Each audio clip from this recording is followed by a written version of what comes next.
Hello mga ganda! Wow si Bes! At talaga namang napakaganda ng suot. Pasaang baga ang Bes na iyan. Naku naman oh, ay hindi pala. Nagkamali ata ang Bes pero feeling ko hindi talaga siya nagkamali. Maglalakad na lang muli, pumuli siya, mag-iisip-isip kung bakit siya nagsuot ng ganun. Aba, ay biglang naglaib ng dahon ng saging. Ano ba ang totoong gagawin? Oh, ay tunay baka masunog naman. Dahan-dahan, tapos bilis-bilis. Ay dahan-dahan lang pala.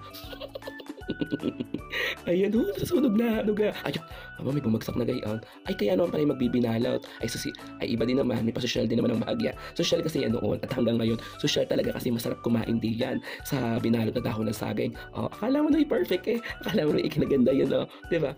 Ayun, naglakad na ulit. Ay, papasok na, at may binalot na eh. Ayun, nasa ilog na ulit. Oh, at mukhang malalaglag pa ang pants eh. Oh, ayan, talahon. Tas-taas ay, ayun. At talaga naman nagpa-selfie-selfie. Oh, nga. Taray. Ayun. Napakaganda talaga ng paligid ng aking nilalakaran. Tingnan mo naman. Maganda ang araw today. Oh, powerful today. Oh, maaraw. Di ba? Matapos ang ulan, araw naman. Ayan, nandiyan na tayo sa Pinya Elementary School, ang eskwelahan na mahal namin. Ayan. At si Ma'am Angie naman, oh, sinalubong naman ako porque sobrang ganda.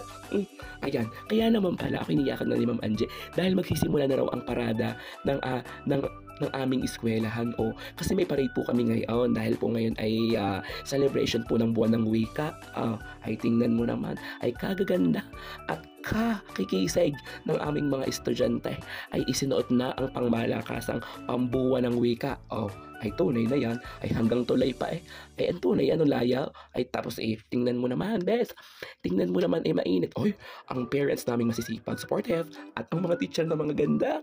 Taray naman talaga si Mars at saka si Ma'am Angie. Talaga naman si Ma'am Saisel at saka si Bestus. Ay, pilandaran ako. At tuon naman bumalik uli ang Ma'am Angie at saka ang Mars. At ito naman si Bes. Gusto i-solo daw siya. May paikot. Oo, naku, hindi nakuha. At ngayon naman, syempre napagod kami.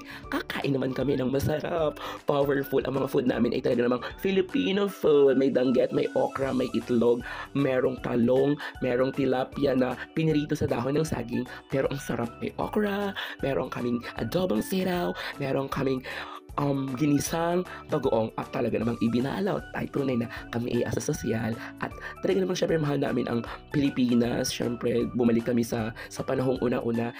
Ang binalot ay binalot sa saging. Talaga naman si Bessie sayang sayo doon. Akala mo na marami ang baon ni Bessie. Talaga naman si Bessie sayang sayo sa kanya. Ay talaga naman chichirya pala ang laman. Ay tunay naman. Talaga naman si Bes ay sayang-saya din sa kanyang kanin. Di ba ang sarap. Yun ang akin. Nalagyan ko na agad ng ulam. Tignan mo si Bes, may pa-okra.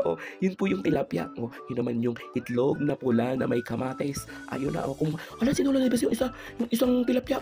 Ay tunay naman si Bes. Ay talaga naman. At ngayon, nako ha. Ang minatamis namin, may salad din naman. Iba talaga ang Pinya ES. Ang daming food ng buwan ng wika. Saan ka pa?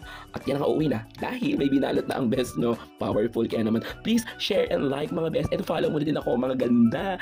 Dahil